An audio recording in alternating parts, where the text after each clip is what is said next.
Yun, good morning. Meron tayong bagong job ngayon mga katropa. Umagang umaga, ito dumating si customer kasi tinawagan na siya, nandito na yung parts niya.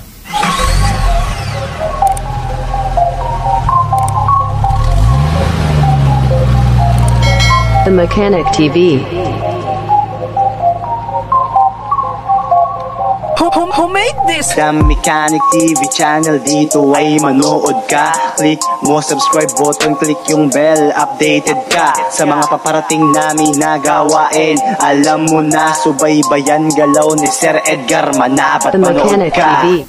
So yung parts niya ay magpapalit tayo ng exhaust gasket tsaka EGR gasket yung sa likod mga katropa.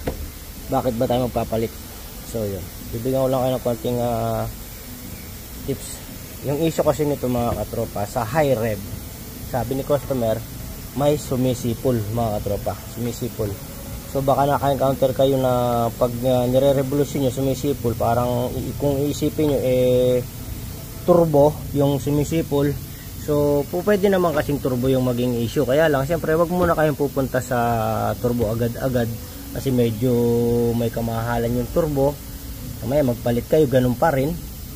So i-double check nyo lang yung exhaust gasket, lalo mga Ford BT50 mga ganyan, Mazda, kahit yung 2.5 engine or kahit na ano may turbo, pwedeng may problema sa exhaust gasket. Sunog yung gasket, nasusunog din kaya naman kasi yung mga gasket mga katropa yan, kahit nakita nyo yung plate yan, nasusunog katagalan yan, kalumaan, ganyan. Tapos yun nga, kagaya nito BT50 Ford Ranger, meron siyang EGR, merong gasket yan. Ito nga yung gasket nyan, yan, ito yung gasket nyan, yan, yung posisyon niya nakaganyan. So minsan nasusunog dito yan mga katropa, sa ganyan, sa area na yan, yung maninipis yan, yung maninipis na yan, yan bumibigay yan, nasusunog katagalan mga katropa, lalong lalo na pag nabuksan na dati tapos yung higpit nila hindi tama, magkakaroon ng ano yan, magkakaroon ng singaw katagalan. So ito chinek natin yan, pero hindi ko na tinest drive to mga katropa, chinek ko lang yung gasket kasi hindi naman maano yung turbo niyan, hindi lang maano yung turbo ng mga ganyan. Marami na ako na-encounter ng mga ganyan mga katropa, may sumisipol. Meron naman talagang sa turbo nang gagaling, pero karamihan sa may leak lang sa mga gasket mga katropa. Kagaya nito, yan, tingnan nyo yung gasket niya sa exhaust, okay pa yan. Siyempre kaya lang naman natin na sisinabay palitan kasi nga tatanggalin natin yan at matagal na rin yung gasket mga katropa. Yan. So yung nakita kong issue niya yung sa may EGR. Yan, kung mapapansin niyo yung dun sa dulo, yan, ilawan natin para makita nyo. Yan, ay, mainit. Wah, yun. Dito na lang yan. Hindi makikita. Wait lang, ilawan natin. Yan, ganyan sana makikita siya. Yan. Kailangan nyo makita yung ano, yung itim para makita nyo rin yung ano kung saan parte na ano, para hindi na kayo mahirapan maghanap minsan, mayroon na kayong idea kung saan titignan. Ayun, ayun yung itim na yun mga katropa, kung papansin nyo yung itim na yan, yan. So, yan sa area na yan, ayan, sa area na yan merong itim, ibig sabihin na ano ng exhaust, ano dyan, sumisingaw dyan yung sa may part ng exhaust, sa between ng EGR cooler tsaka yung sa exhaust. Yan, merong itim-itim dyan, yan sumisingaw yan, kaya nagkakaroon ng sipol mga katropa, sumisipol kasi nga meron siyang leak. So yun, medyo maraming tanggalin, maraming babaklasin pag magpalit ng ganito mga katropa. Kaya tiyaga-tiyaga lang, sabi ko bukas tignan natin hanggang bukas kung matatapos mga katropa. Yun, so yun nga, babaklasin natin, papalitan natin ng gasket. Nabaklas na natin mga katropa. So ito, ayan, ang sinasabi ko, ayan, meron siyang leak sa gilid.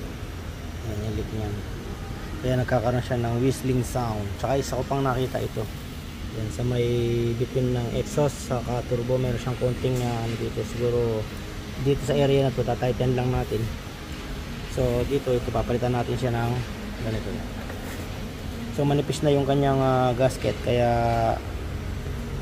naglilik na yan mga katropa, hit na lumambot na.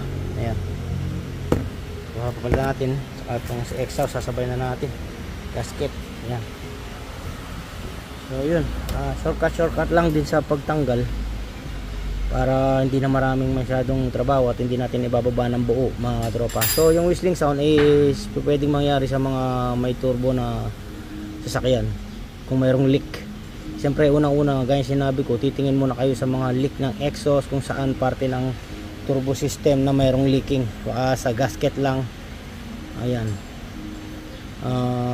bago kayo magpalit ng turbo, kung turbo na yung hinala nyo, so tingin muna kayo sa ano. Kung wala kayong makita, pwede nyo i-double check, buksan nyo yung exhaust manifold o kung saan parte yung ano, check nyo lang yung gasket, kasi minsan sobrang liit lang nung ano, hindi halata, hindi masyadong kita yung leaking. Kagaya nito, kitang kita merong itim dun sa gilid na yun dun. Tapos yun nga, pagtanggal ko nito, nakita ko ayan, meron din siyang singaw. So kaya siyempre dyan muna tayo magpo-focus sa mga gasket na yan bago tayo pumunta sa turbo. So chinek ko yung turbo niya, okay pa naman yung turbo niya mga katropa. Siyempre meron siyang play, konting-konti lang, normal yan sa turbo, yung meron play. Maliit na maliit, sobrang liit yan. So yun, kukumpletuhin ko na lang mga katropa. So yung lumalabas yung whistling sound pag nag-high rev, kahit naka-idle tapos i-rev mo ng ano, kahit walang load, lalabas yung whistling sound nya. So lalong lalo na pag nagda-driving kayo, high rev kayo, tumataas yung RPM, magre-rev yan.